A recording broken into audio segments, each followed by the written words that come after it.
السلام علیکم and welcome to the economics part. Last video میں ہم نے ڈسکس کیا تھا کہ ڈیمانڈ کیا ہوتا ہے اور کون سے فیکٹر ہیں جو ڈیمانڈ کو افیکٹ کرتے ہیں، اور آج کا ہمارا ٹاپک ہے law of demand. Law of demand میں ہم دیکھیں گے لا آف ڈیمانڈ کی definitions, demand schedules, shape of demand کرو، ڈیمانڈ کرو کو ہم کیسے ڈرائیو کرتے ہیں، اور مارکیٹ ڈیمانڈ کرو اور انڈیویجول ڈیمانڈ کرو میں کیا ڈیفرنس ہے۔ تو فرسٹ آف آل ہمارے پاس ڈیمانڈ کی ڈیفینیشنز ہے۔ According to the Ferguson, other thing remain same, the quantity demanded varies inversely with price.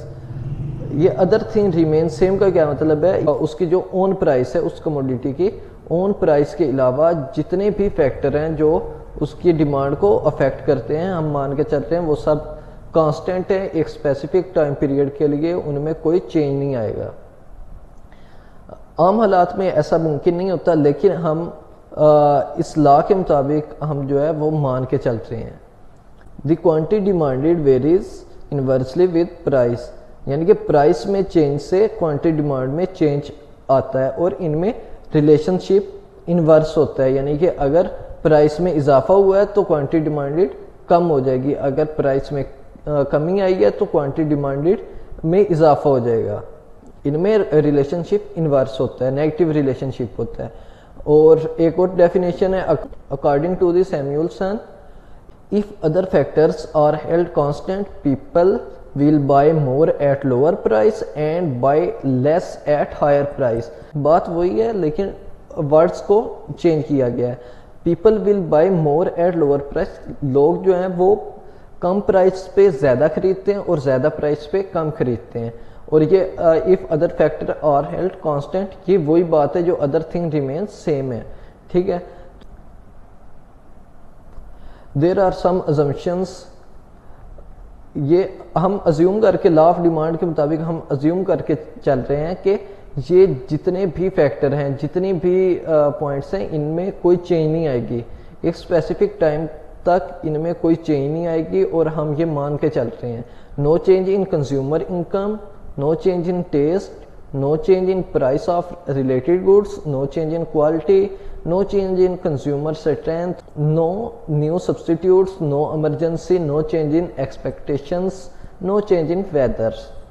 یعنی یہ تمام چیزیں وہ ہیں جن سے ہماری ڈیمانڈ افیکٹ ہو سکتی ہے، ان کی وجہ سے یا تو ڈیمانڈ میں اضافہ ہو سکتا ہے یا کمی ہو سکتی ہے، اور ہم یہ مان کے چلتے ہیں یہ کانسٹنٹ ہیں، یہ ایک ٹائم پیریڈ تک ان میں کوئی چینج نہیں آئے گا۔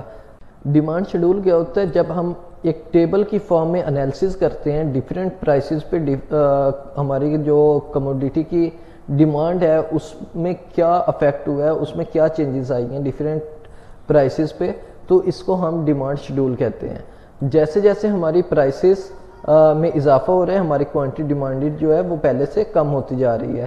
پہلے پرائس 2 ہے، ہماری کوانٹٹی ڈیمانڈیڈ 50 ہے، تو جیسے جیسے ہماری کوانٹٹی پرائس میں اضافہ ہوا ہے، ہماری کوانٹٹی ڈیمانڈ کم ہوتی جا رہی ہے۔ ایٹ دی اینڈ جب ہماری پرائس 10 روپیز پر کے جی ہے تو ہماری کوانٹٹی ڈیمانڈ جو ہے وہ 10 رہ جاتی ہے، ٹھیک ہے۔ تو انہی پوائنٹس کو جب ہم گراف کی شکل میں پلاٹ کریں گے، گراف میں ایک میں پلاٹ کریں گے، تو ہمارے پاس ان سب پوائنٹس کو ملانے سے جو کرو بنے گا اس کو ہم ڈیمانڈ کرو کہتے ہیں۔ یہ گراف بھی ہمیں یہی کچھ بتا رہا ہے کہ جیسے جیسے ہماری ڈیمانڈ میں اضافہ ہو رہا ہے، ہماری جو کوانٹٹی ڈیمانڈیڈ ہے وہ کم ہو رہی ہے، ٹھیک ہے۔ تو ان سب پوائنٹس کو ملانے سے جو گراف بنے گا اس کو ہم ڈیمانڈ کرو کہیں گے۔ پرائس میں اضافے سے کوانٹٹی ڈیمانڈیڈ ڈیکریز کر جاتی ہے، اور پرائس میں کمی سے کوانٹٹی ڈیمانڈیڈ انکریز ہو جاتی ہے۔ ایسے ہی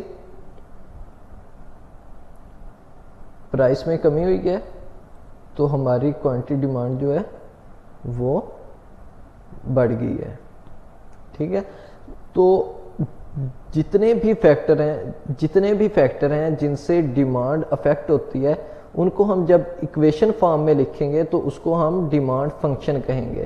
یہاں کیو ڈی جو ہے یہ ہمارے پاس ڈیپینڈنٹ ویریبل ہے، اور باقی اس سے جو price of own price of goods ہے، ریلیٹیو پرائس آف گڈس ہے، ٹیسٹ ہے، انکم ہے، یا جو بھی ادر فیکٹر ہیں، ان سب کو ہم یہاں پہ ایکویشن کی فارم میں جب لکھیں گے وہ سب انڈیپینڈنٹ ویریبل ہوں گے.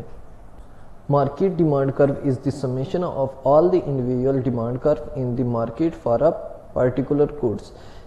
مارکیٹ میں ایک ہی تو کنزیومر نہیں ہوتا، بہت سارے کنزیومر ہوتے ہیں. جب ہم ان سب کے گرافس کو یا ان سب کے کرو جو ہوں گے، انڈیویجول کرو ہوں گے، ان کو سم کر لیں گے تو ہمارے پاس مارکیٹ ڈیمانڈ کرو آ جائے گا. ہم نے لاسٹ جو دیکھے ہیں پہلے وہ ہمارے پاس انڈیویجول ڈیمانڈ کرو تھا، یہ ایک پرسن کا ڈیمانڈ کرو ہے. لیکن اب ہمیں پوری مارکیٹ کا ڈیمانڈ کرو چاہیے، تو ہم مارکیٹ میں جتنے کنزیومر ہیں ان کے کروز کو سم کر لیں گے تو ہمارے پاس مارکیٹ ڈیمانڈ کرو آ جائے گا. تو اس کے لیے اب ہم مان کے چل رہے ہیں کہ ہمارے پاس فی الوقت 3 کنزیومر ہیں، ٹھیک ہے. کنزیومر اے، بی اور سی، تینوں کی ڈیمانڈ الگ الگ ہے، ٹھیک ہے. سیم پرائس پہ تینوں ڈیمانڈ الگ کر رہے ہیں. جیسے جیسے اب پرائس میں اضافہ ہو رہا ہے، تینوں جو کنزیومر ہیں وہ ڈیمانڈ کم کر رہے ہیں، ٹھیک ہے. جب ہم ان تینوں کی ڈیمانڈ کو سم کر لیں گے تو ہمارے پاس مارکیٹ ڈیمانڈ آ جائے گا، ٹھیک ہے. تو اس کو ہم گراف میں پلاٹ کرتے ہیں. اب جو کنزیومر اے ہے وہ اس کے ڈیمانڈ کر پہ ہے، کنزیومر بی کا ڈیمانڈ کر پہ ہے، کنزیومر سی کا ہے. تو جب ہم ان تینوں کا سم کر لیں گے تو ہمارے پاس مارکیٹ ڈیمانڈ کرو آ جائے گا. لائک دیکھیں، اب کنزیومر اے ہے وہ پرائس 20 پہ کتنی ڈیمانڈ کر رہا ہے؟ 10. اور کنزیومر بی پرائس 20 پہ کتنی کر رہا ہے؟ 20. کنزیومر سی جو ہے پرائس 20 پہ 30 ڈیمانڈ کر رہا ہے. جب ہم ان تینوں کو سم کر لیں، 30، 20 اور 10، ان تینوں کو سم کریں گے ہمارے پاس آئے گا 60. اب ہم جب مارکیٹ ڈیمانڈ کا کرو پلاٹ کریں گے تو ہم ان تینوں کا سم لیں گے. تو سم ہمارے پاس کیا ہے؟ 60. پرائس 20 پہ مارکیٹ ڈیمانڈ جو ہے وہ ہمارے پاس 60 کے برابر ہے، ٹھیک ہے. اسی طرح ہم سب پوائنٹس کو ملائیں گے جس سے ہمارے پاس مارکیٹ ڈیمانڈ کرو آ جائے گا. امید کرتا ہوں آپ کو یہ ویڈیو پسند آئی ہو. کہ اگر ویڈیو پسند آئی تو چینل کو لائک اور سبسکرائب ضرور کیجیے گا. اللہ نگہبان.